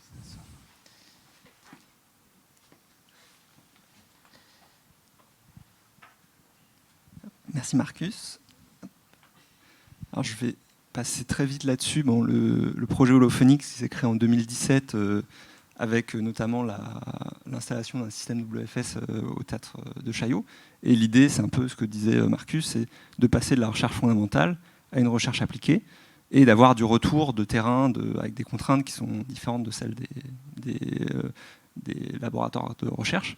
et de pouvoir faire améliorer comme ça les algorithmes et d'avoir quelque chose qui évolue et qui s'améliore. Donc par exemple, la WFS a beaucoup évolué depuis qu'on la met en place dans des systèmes, dans des théâtres, et pour pouvoir aller toujours plus loin dans une adaptabilité à différents contextes, différentes intentions artistiques. Donc j'en parlerai après, notamment le passage d'une WFS uniquement linéaire à une WFS en 3 dimensions. Donc ici, je vais vous présenter un projet qu'on a fait cette année au Festival international d'art lyrique d'Aix-en-Provence, dans leur salle du théâtre de l'Archevêché. Donc c'est un projet d'opéra. Donc c'était Idomeneo di Creta de Mozart, c'est une remise en scène de cet opéra. Et le directeur, le chef d'orchestre, Raphaël Pichon, en fait, avait déjà eu une première expérience dans ce théâtre il y a quelques années avec de l'acoustique active, et il voulait reproduire cette expérience, aller plus loin, pour à la fois des problématiques un petit peu techniques du théâtre, qui n'est pas forcément idéal pour jouer de l'opéra, mais aussi pour appuyer des intentions artistiques dans l'opéra et dans ses intentions musicales qu'il avait. Donc je vais passer rapidement sur les problématiques qu'il y avait acoustiques dans ce théâtre. C'est un théâtre qui est en plein air, en fait, qui n'a pas de toit. Et on a quand même des murs sur les côtés qui sont en pierre, mais qui sont assez peu réfléchissants finalement. Et donc en fait, on a un TR qui est assez bas, une salle qui est très mate. Et donc du coup, on a cette problématique de l'orchestre et de la voix lyrique qui n'est pas très aidée, qui n'est pas très portée. Du coup, musicalement, ça ne fait pas forcément sens. En plus, on a une fosse qui est très profonde, qui un peu étouffe l'orchestre. On a une conque acoustique qui a été installée justement pour essayer de corriger ces problématiques, mais qui ne marche pas très bien. Ce qui fait qu'à la fin, on a quelque chose qui n'est pas très homogène en fait, sur les 3 zones en fait, de l'audience, c'est-à-dire le parterre, le balcon et le sous-balcon. Et en plus, pour le cas du sous-balcon, en fait, le balcon fait un énorme masse acoustique sur l'audience qui est sous le balcon. Et donc il y aura même une problématique dont je vais vous parler de renfort sonore en fait, pour cette zone-là, parce qu'il y avait, en plus de mal percevoir, il y avait un problème d'intelligibilité dans cette zone. Donc je vais vous parler assez rapidement des choix un petit peu technologiques qui ont été faits là-dessus. Donc je vous ai dit que à cause de ces problèmes d'homogénéité, il fallait travailler sur 3 zones, donc le parterre, le balcon, le sous-balcon. Et dans les choix du coup, des technologies, on est plutôt décidé de partir sur un système inline, parce qu'on avait besoin de beaucoup de précision, de contrôle et de modularité, parce que les intentions du chef, elles étaient plutôt de l'ordre artistique, elles se faisaient au fur et à mesure des répétitions. On a eu très peu de temps aussi pour installer, donc on a besoin de quelque chose qui puisse être modulaire rapidement, qu'on puisse faire écouter et modifier rapidement. Et du coup, l'approche que j'ai décidé d'utiliser, c'était plutôt une approche subjective, donc en basant sur des paramètres perceptifs de la perception d'impression spatiale, de la latéralité, le volume apparent, la distance apparente, travailler sur les perceptions type effet de précédence, etc., pour créer, enfin, perceptivement, vraiment une impression d'espace qui paraissait naturelle et qui paraissait aller dans le sens du chef aussi. Il a fait cette volonté qu'en fonction des actes, l'acoustique se modifie un petit peu, donc il fallait réfléchir à ça, sur quel système microphonique on pouvait jouer là-dessus. Donc il y a eu un gros travail aussi de conduite en fait, sur l'opéra, parce que donc, les chanteurs sur scène sont parfois sur des plateformes, parfois c'est des chœurs immenses, parfois c'est juste un soliste. Donc en fait, il y a eu aussi un dispositif du coup, de micros suspendus, de micros en rampe à l'avant, des micro-canons pour déboucher certaines zones, et du coup vraiment un suivi en fait, sur tout l'opéra pour pouvoir suivre ces approches-là. Alors d'un point de vue du coup, sur la réverbération, on utilise la réverbération qui est dans le processeur holophonique, qui vient du SPAT, donc c'est une réverbération qui est paramétrique en 3 dimensions. Et pour la spatialisation du son, la sonorisation, j'utilise du coup l'algorithme de la WFS 3D dont je vous parlais. Alors j'aurais pu potentiellement utiliser un ambisonique dans cette zone parce que l'ambisonique peut être assez sympathique pour les rendus de réverbération. Mais au vu du dispositif en fait, qui est présent, que je vais vous présenter juste après, et aussi le fait que la WFS permet de donner une impression de profondeur qui peut être assez sympathique en fait, pour justement travailler sur cette sensation d'espace et d'acoustique. Bon, je passe très vite sur l'intégration, mais je peux vous dire, pour les haut-parleurs, en fait, on a choisi du coup d'utiliser des haut-parleurs qu'on a dans la gamme Amadeus qui ont été créés spécialement pour faire la base de la WFS, donc la série C qui a été développée justement pour le Théâtre National de Chaillot, qui ont des avantages en termes de directivité contrôlée et de puissance qui nous permettent de bien se marier avec nos algorithmes. Donc on essaye toujours de marier en fait la recherche à la fois électroacoustique sur nos enceintes et les algorithmes qu'on utilise pour travailler sur les lieux. Donc bon, là, vous voyez très rapidement l'intégration qui a été faite dans ce lieu. Donc on a plutôt les membranes les plus importantes, enfin le diamètre le plus important qui sont sur l'avant parce qu'on cherche de l'homogénéisation avec le son direct qui provient du plateau. Ensuite, on a sur les latéraux encore du 12 pouces qui permettent de faire cette transition. Et on a des plus petites membranes pour les latéraux arrière haut du balcon, latéraux en bas. Et pour sous le balcon, pour le coup, on avait un cas qui était un peu plus particulier. Donc c'était parce qu'il y avait, comme je vous disais, pas seulement une volonté de faire de l'acoustique active dans cette zone, mais aussi de faire du renfort sonore parce qu'il y avait ce masque acoustique du balcon.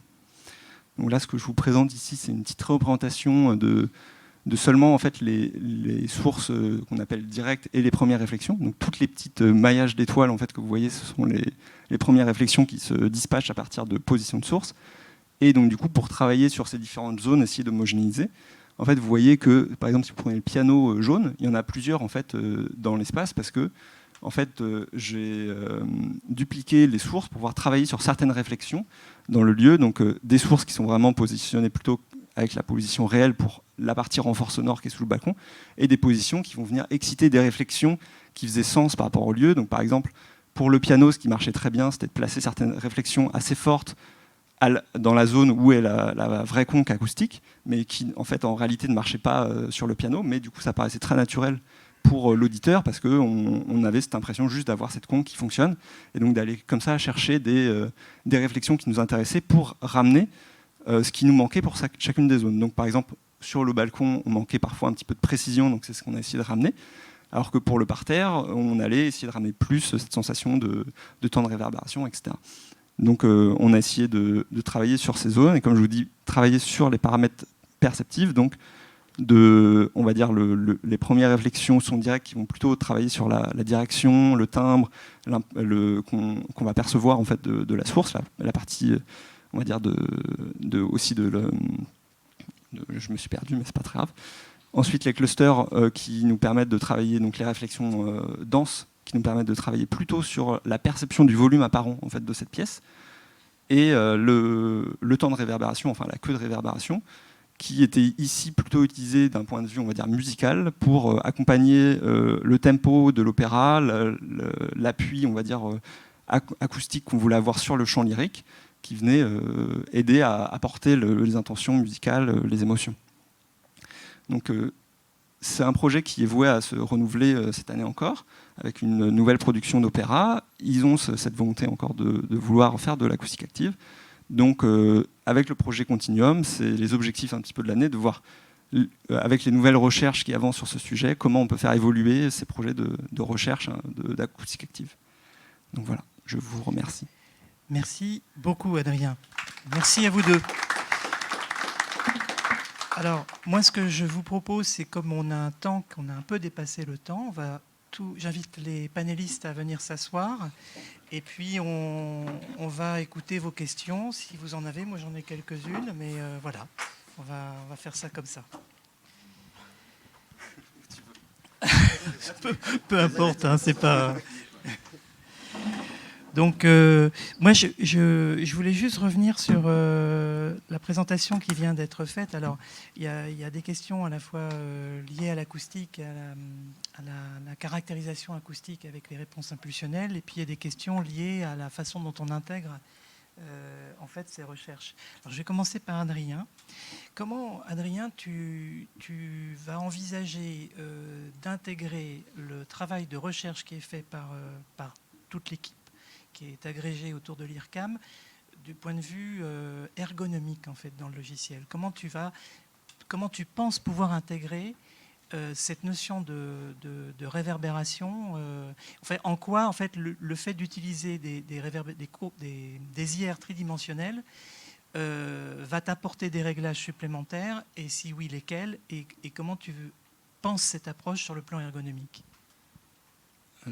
Alors c'est difficile de te répondre parce que c'est pas encore totalement fini, mais en gros le processus qu'on a, c'est déjà dans le premier temps, c'est de voir aussi les retours qu'on a de terrain, de tous les théâtres qu'on installe et des besoins qui sont réels en fait dans les salles de spectacle, que ce soit du côté plutôt des techniciens que des créateurs, des artistes, des créateurs sonores, des compositeurs, et d'essayer de voir en fait la difficulté en fait dans ces outils, c'est d'arriver à trouver un point commun, de merger tous les besoins à la fois artistiques et techniques. Donc ça, c'est vraiment nos questions.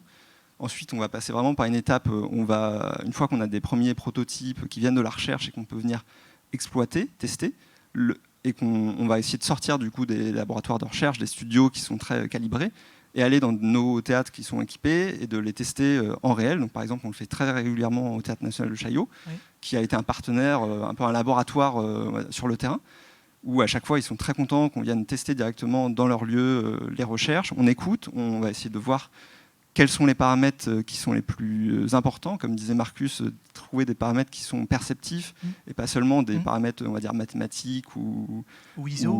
Oui, voilà, c'est ça. De caractérisation. Ouais.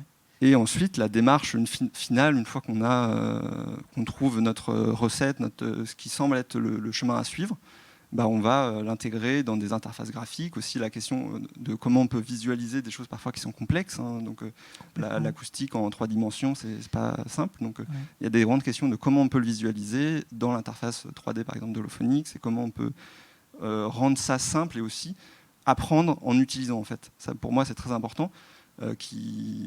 Qu'on puisse partir de quelque chose qui soit assez basique et petit à petit rajouter de l'acoustique, du traitement, des choses qui vont être plus complexes, mais qu'on apprenne en utilisant le logiciel. Très bien, merci. Merci Adrien. J'ai une question pour Marcus. Tu as parlé, Marcus, de la ressource DSP nécessaire, considérable, en fait, pour pouvoir faire ce travail, même pas en temps réel, mais avec une certaine latence. Comment comptez-vous en fait simplifier l'approche et sur quels critères vous allez pouvoir agir sans pour autant nuire au rendu en fait et à la sensation d'espace rajouté? Quelle va être votre approche dans les mois à venir pour essayer de simplifier en fait tout ça? D'abord, on va faire le contraire. On va complexifier pour mieux comprendre ce qu'on puisse laisser tomber. C'est un peu ça qui se passe actuellement. Donc, on a dans un autre projet de recherche en collaboration avec l'Institut Jean-Laurent d'Alembert de la Sorbonne Université qui ont conçu récemment un micro sphérique de 256 canaux qu'on va pousser à 1024 canaux pour avoir en fait pour pouvoir après reproduire avec des systèmes multi-haut-parleurs assez denses qui nous permet de jusqu'à disons 12-16 kilos reproduire des premières réflexions, etc. Faire en fait ou refaire ce qu'on a fait dans les années 85 par Catherine Lavandier, Jean-Marc Schott et autres. Donc de faire le lien entre tout ce qui se passe en temps espace-fréquence dans le champ acoustique et faire le lien, la corrélation avec la perception humaine. Et c'est essentiel pour nous. Ensuite, c'est clair, pour ce qui concerne la convolution en 3D, etc., on a ça très souvent, mais c'est l'approche qui est prise par Continuum aussi. On a des productions associées au projet. Donc, c'est des productions qui testent, c'est des vraies productions. Donc, ce n'est pas des productions qu'on fait de temps en temps pour la recherche ou, bon, si la première est 3 mois plus tard, ça ne nous gêne pas trop. C'est des vraies productions, donc avec des dates limites, etc. On va essayer d'intégrer ce qu'on trouve. J'espère qu'on va trouver quelque chose dans le projet de recherche. Donc, pour ça, c'est aussi essentiel pour nous, pour que ça tourne sur les ordinateurs. Mais pour donner un exemple, quand on a conçu l'espace de projection, donc le dispositif de 350 haut-parleurs en 2000, donc inauguration c'était 2012, on avait utilisé 5 Mac Pro pour faire tourner la WFS, l'ambisonique en temps réel, etc., assez limité. Après, on a fermé les Pro pour des montages, etc. Réouverture ce janvier et tout le système tourne sur un Mac Studio. Là. Donc, moi, bien évidemment, on va simplifier des choses. C'est essentiel, en particulier, point de vue partenaire industriel. Mais d'ici quelques années, ça va se résoudre. Mais ce n'est pas seulement l'acoustique, la simulation acoustique, les mesures, la convolution qui coûte cher, mais c'est aussi lutter contre l'effet Larsen. Parce que les filtres adaptatifs multicanal c'est très très compliqué et ça prend beaucoup de ressources. Donc les approches comme c'est utilisé par Carmen ou par Yamaha Nexo sont aussi intéressantes de pouvoir mélanger un peu tout. Donc il se pose également la question, on souhaite seulement rajouter dans une salle ce qui manque. Donc, c'est-à-dire, idéalement, j'arrive avec un micro sphérique, je fais mes bits un peu dans la salle, je peux caractériser temps, fréquence, espace de la salle, je vois mon système, je le target d'une église ou quelque chose que je veux reproduire, je fais la différence, donc je fais la déconvolution de la salle réelle avec ce que je souhaite avoir et j'obtiens ce que je dois rajouter. Idéalement, ça se passe comme ça, sur un clic, mais là, on est un peu loin, j'avoue. Merci beaucoup. Merci beaucoup. En tout cas, moi, ce qui me semble très important, et je parle un peu du côté des exploitants, alors il y a deux types d'exploitation. Il y a le sonorisateur qui va intégrer en fait cette notion d'acoustique active plutôt sur des systèmes inline pour pouvoir par exemple, de répondre à des demandes de chefs d'orchestre très précises dans des lieux déficients sur le plan acoustique, en tout cas sur le plan de la réverbération. Mais il y a aussi la problématique de l'acousticien qui parfois se retrouve face à des salles qui sont pas forcément satisfaisantes pour les musiciens qui y jouent et qui va devoir aussi intégrer des solutions dans un process, on va dire, pour répondre à un client, quoi, clairement. Et je trouve qu'il est extrêmement important que vous gardiez à l'esprit cette volonté à terme de rendre accessibles les outils. Pas seulement sur le plan de l'ergonomie, mais aussi sur le plan, je trouve, de la compréhension. Parce que là, on est sur des concepts extrêmement complexes à appréhender sur le plan intellectuel. Et je pense que si vous souhaitez faire en sorte que ces systèmes aboutissent, il faut absolument les simplifier, mais ne pas rendre simplistes les choses, évidemment, mais les simplifier dans le bon sens pour qu'on puisse s'en emparer. Donc, et là, je parle plus pour la communauté des sonorisateurs, que j'accompagne parfois en tant que metteur en ondes, et je vois bien les problématiques que ça pose. Et aussi du point de vue de l'acousticien qui parfois se retrouve avec une salle qui est trop sèche et qui a besoin d'être plus riche pour les musiciens qui y jouent. Mais déjà, à l'IRCAM interne, ce qui est essentiel pour nous, on a une équipe production qui tourne, oui. qui sont en tournée, on joue des centaines de productions par an. Nos ingé-sons vont nous faire taper les doigts quand le système ne fonctionne pas. Okay. Donc, et ils montent seulement une étage pour venir au bureau pour dire que ça ne fonctionne pas, comme les réalisateurs informatiques musicaux. Mais je suis tout à fait d'accord que c'est une certaine complexité. C'est aussi réglage système, Nexo ou Yamaha ou Carmen. J'ai de temps en temps assisté aussi Baumeyer Sound pour calibrer le système. Nous, on a en particulier le problème, on est en tournée. Donc, oui. Par exemple, ce qu'on va jouer le 13 décembre à la Cité de la Musique, c'est plutôt un système inline. Mais là, on a joué par exemple à la Elbphilharmonie, on a monté une sphère, un dôme de 55 haut-parleurs dans la Elbphilharmonie. On a eu une journée de montage, une nuit de réglage, répète, concert, au revoir. Donc il faut répondre à ça aussi. Oui. Donc pour nous-mêmes, bien sûr. parce que donc c'est un peu différent au système comme des installations fixes en fait. Oui, je comprends. Parce que là, on peut se permettre entre guillemets d'avoir du temps de calibrer le système. Nous, on doit beaucoup travailler sur l'autocalibration pour que ce soit rapide et pour que ce soit stable dès qu'on utilise des filtres adaptatifs. Okay. Parce que faire exploser 55 haut-parleurs, 120 dB SPL, c'est pas très agréable. Ok, merci beaucoup. Est-ce qu'il y a des questions dans l'Assemblée? Est-ce que vous avez des questions précises? Oui. J'ai une question pour Adrien, plutôt d'un point de vue pratique. Combien de temps a duré la production pour justement toute la préparation? Alors, ils ont eu un mois de répétition, mais qui était un mois de répétition vraiment pour l'orchestre, l'opéra. Moi, j'ai eu 4 jours répartis sur 2 semaines pour faire le calage de la partie acoustique. Mais ensuite, les ingénieurs du son qui restaient sur place pendant tout le mois ont peaufiné la conduite de console. pour suivre au mieux les déplacements des comédiens, enfin des chanteurs, en fonction des différents, essayer de tester s'il valait mieux allumer un seul micro suspendu ou deux, comment faire la transition entre les différents plans quand la personne continue de chanter en se déplaçant. Et c'est plutôt là-dessus, après, où ils ont pris du temps. Et ça a été le travail vraiment de l'ingé son de faire cette conduite, d'apprendre dans les doigts la conduite de console. C'est génial, mais c'est vrai que c'est des temps qui sont assez luxueux, quoi. Oui. Moi, je vais accueillir l'IRCAM le 13 et on a 2 jours. On a 2 jours.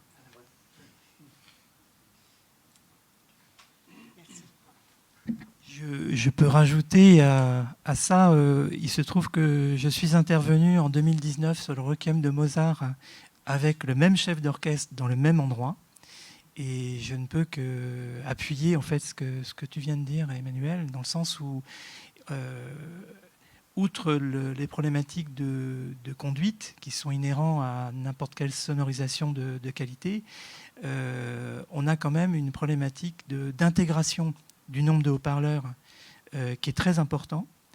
Et quand je parle d'intégration, je ne parle pas seulement d'intégration mécanique, il y a aussi la partie network à optimiser et la microphonie et le placement des microphones. Et c'est vrai que entre l'intégration physique, on est en fait à mi-chemin entre une installation fixe, telle que Yann l'a décrit, et un spectacle éphémère, comme Marcus vient de le décrire. Et c'est vrai que l'idée d'avoir des systèmes un peu d'automatisation pour pouvoir faciliter en fait la mesure, l'intégration, avoir des outils ergonomiques, je pense que c'est la clé pour pouvoir faire en sorte que ces systèmes puissent s'intégrer dans des process de sonorisation, des process de production compatibles avec les temps qu'on nous donne. Et c'est pour ça que j'ai posé les questions, en fait. Voilà. Est-ce que vous avez d'autres questions? Oui. Bonjour, une question un petit peu idiote. Est-ce que les systèmes pourraient réduire le temps de réverbération au lieu de l'augmenter, par exemple? C'est pour moi ça. Très bonne question. C'est effectivement une question assez récurrente. Pour que ce soit possible, physiquement, en un seul et unique point de la salle, il faudrait recouvrir les murs et les hauts. Vraiment recouvrir, quand je dis recouvrir, c'est placer des membranes de haut-parleurs sur tous les murs et les plafonds, espacés peut-être de 10 cm pour pouvoir monter à 10 kHz à peu près. Et tout cela physiquement pour le faire en un unique point. Donc globalement, c'est absolument impossible. Il y a des technologies qui existent pour le faire un petit peu, pour gagner quelques secondes, enfin plutôt quelques dixièmes de seconde en basse fréquence qui existent. Je crois que c'est nos amis de l'EPFL en Suisse qui travaillent sur ces projets-là. Donc oui, il y a des recherches qui existent sur ce sujet, mais uniquement pour les très basses fréquences, pour le contrôle un petit peu des très basses fréquences. Sinon, on ne peut que ajouter des choses ou éventuellement masquer des choses qui ne sont pas jolies, mais on ne peut rien enlever. Voilà.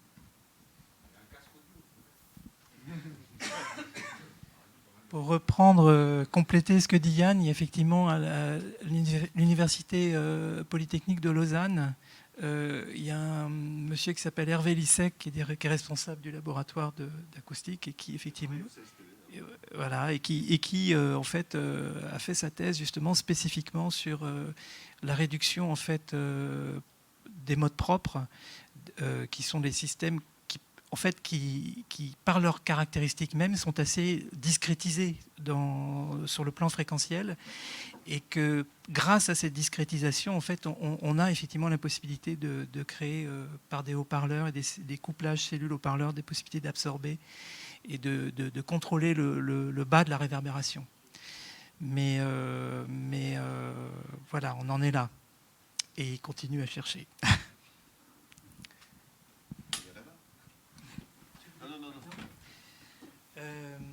Juste pour rebondir sur ce que disait Monsieur Daria, effectivement, avec un casque, c'est effectivement possible parce qu'on a quelque part, recouvert intégralement nos oreilles de membranes de haut-parleurs tout autour, et on a un unique point d'écoute qui ne bouge pas, mais effectivement, c'est pour ça que la science nous dit que ça fonctionne dans ce cas-là. Voilà.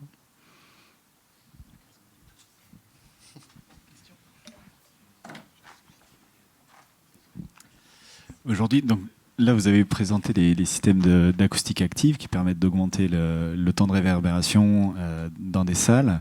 À l'IRCAM, il y a aussi l'espèce de projection qui est recouvert de murs qui peuvent adapter le temps de réverbération. Entre un système passif comme celui de l'espace de projection et un système actif, aujourd'hui, c'est quoi le plus simple à installer? C'est quoi le plus cher? Et finalement, sur des salles qui auront peut-être pas qui vont avoir un budget restreint ou limité, c'est vers quelle solution on se tourne le plus couramment? Bon, par exemple, à l'IRCAM, si on parle de l'espace de projection, il y a 72 cadres à 3 périactes qui bougent, donc avec 3 surfaces. Et on peut avoir le temps de réverbération, si on ne bouge pas les plafonds qui sont à 12,50 mètres, de 0,5 secondes jusqu'à 4 secondes. Donc déjà, si je veux, comme pour le projet d'Olga Neuwirth-Candadas, reproduire l'acoustique d'une grande église à Venise à 7 secondes de temps de réverbération, je ne peux pas. Il faut avoir plus de volume, un peu compliqué au centre de Paris. Donc ça ne fonctionne pas. Donc c'est bien d'avoir des éléments comme des rideaux dans plusieurs salles pour réduire un peu le temps de réverbération de la salle, mais je trouve, ou des salles couplées pour grandir, etc. Il y a du sens, mais si on veut avoir toute la flexibilité électroacoustique, c'est pas trop mal. Il faut juste que, d'un point de vue sonorité, des systèmes qui sont un peu plus naturels, à mon avis. Voilà. Je veux bien compléter, parce que c'est vrai que moi, quand j'entends parler de cet espace de projection à IRCAM, pour moi, c'est un petit peu comme les 700, la salle avec les 700 haut-parleurs à New York. C'est quelque chose qui, pour moi, est magnifique d'un point de vue recherche, un super outil, mais qui, d'un point de vue mise en place dans une vraie salle de spectacle, on est d'accord qu'on ne peut pas mettre en place ce type de système à l'heure actuelle. Donc, pour être un petit peu plus terre-à-terre, j'aurais tendance à dire qu'un système passif, on va avoir un certain nombre, on va dire, à prix équivalent d'un point de vue mise en place. Après, il existe des systèmes passifs manuels et des systèmes passifs avec des moteurs. Vraiment, on appuie sur un bouton et tout se tourne, tout est motorisé. Donc vraiment, déjà, entre ces deux types de systèmes, les prix seront radicalement différents. Sur un système motorisé, on va exploser les budgets et probablement dépasser le prix d'un système d'acoustique variable électroacoustique. Sur un système manuel, effectivement, on va peut-être être un petit peu moins cher. Après, en termes de nombre de surfaces, quelque part, qu'on va pouvoir traiter, en général, sur des projets, on va dire, existants, on arrive à 30, 40, peut-être 50% de variabilité de la durée de réverbération, peut-être un petit peu plus dans certains cas. On n'est pas sur des cas de 0,5 à 4 secondes en vrai. On va plutôt pouvoir l'augmenter, voilà, passer de 1 seconde à 1 seconde 5, 1 seconde 6 peut-être déjà. Et là, en recouvrant vraiment déjà une grande quantité de surface de matière absorbante ou pivotante de l'autre côté. Voilà, donc si on veut atteindre ce que disait un petit peu Ron tout à l'heure, 100% d'augmentation de la réverbération pour couvrir un petit peu toute la gamme de représentations qu'on souhaiterait pouvoir accueillir dans une salle polyvalente, et ben en général, ça va être quand même relativement compliqué avec des systèmes passifs d'arriver à ce type de variabilité. On va rester en deçà. Voilà. Mais effectivement, avec des prix un petit peu plus faibles pour des systèmes manuels et probablement un peu plus élevés pour des systèmes mécaniques. Merci. C'est aussi une question d'échelle de salle. J'ai été confronté à ce problème-là où on m'a demandé de chiffrer pour une étude de faisabilité une salle de répétition. Soit on traitait en passif, soit on traitait en actif. Et en fait, très vite, la question a été tranchée plutôt vers de l'actif, parce que dès que vous travaillez en 3 dimensions, en fait, par exemple, vous voulez augmenter le TR, la question, c'est qu'on ne peut pas régler tout par du traitement de surface. On est obligé de travailler sur du volume. Et à partir du moment où on travaille sur le volume, on explose en fait les coûts. Et du coup, c'est à ce moment-là que les systèmes actifs trouvent du sens, parce que dans le même volume, sans changer la géométrie, sans travailler sur le gros œuvre, en fait, on a une variabilité. Et après, dans la variabilité, en fonction des systèmes choisis, on va avoir un coût variable sur la transduction d'entrée ou de sortie. Donc, en fait, ça dépend vraiment de la taille et de l'échelle du volume à traiter. En fait. Oui, en résumé, en fait, dès qu'il s'agit de bouger les murs, un système électroacoustique sera très certainement plus intéressant. En gros. Mais parfois, on a des impossibilités qui sont liées à la volumétrie de base qui ne permettent pas d'atteindre les objectifs, tout simplement. Il y a un autre sujet aussi, qui est le sujet de la saturation acoustique. Moi, j'ai une question à poser, et on va peut-être terminer là-dessus, je ne sais pas, mais en fait, comment vous... Parce que tous ces systèmes rajoutent de l'énergie. On rajoute de l'énergie dans un espace donné. À partir de est-ce que vous avez des systèmes qui permettent d'identifier en fait la saturation acoustique et à partir de quand, jusqu'où vous allez en fait? C'est vrai que nous, en général, de toute façon, on va mesurer ce dont parlait Ron, donc la force sonore. J'ai présenté des résultats de mesure tout à l'heure. Effectivement, déjà, rien que dans les livres, dans la bibliographie acoustique, on sait quelles sont les bonnes valeurs de force sonore. C'est un indicateur qui a du sens physique qui est défini précisément. On sait quelles sont les bonnes valeurs de force sonore pour certains types, volumes de salles. Donc on va essayer, en fait, quand on travaille, de retrouver ces valeurs cibles aussi en termes de force sonore et effectivement de ne pas les dépasser pour éviter à la fois d'avoir trop de niveaux sonores aussi bien pour les spectateurs que pour les musiciens d'ailleurs. Donc voilà, c'est clairement c'est des choses qu'on voit dans la littérature, qu'on essaie de reproduire. D'ailleurs tout à l'heure Ron disait que effectivement il disait pour les grands volumes on va souvent pouvoir augmenter un petit peu plus la force sonore. C'est aussi, je pense, lié au fait qu'on est un peu plus loin des sources. On va pouvoir augmenter de 2 voire 3 dB pour les plus grands volumes. Et effectivement, on ne va pas vouloir trop augmenter dans les plus petits volumes. On a une prédominance du champ direct qui maintient déjà ce niveau sonore à un niveau assez élevé. Donc je rejoins là-dessus ce que disait Ron. Pour les plus petits espaces, on va limiter l'augmentation sonore totale. Pour les plus grands espaces, on va pouvoir augmenter un petit peu plus. Merci beaucoup pour votre attention. Merci à vous tous.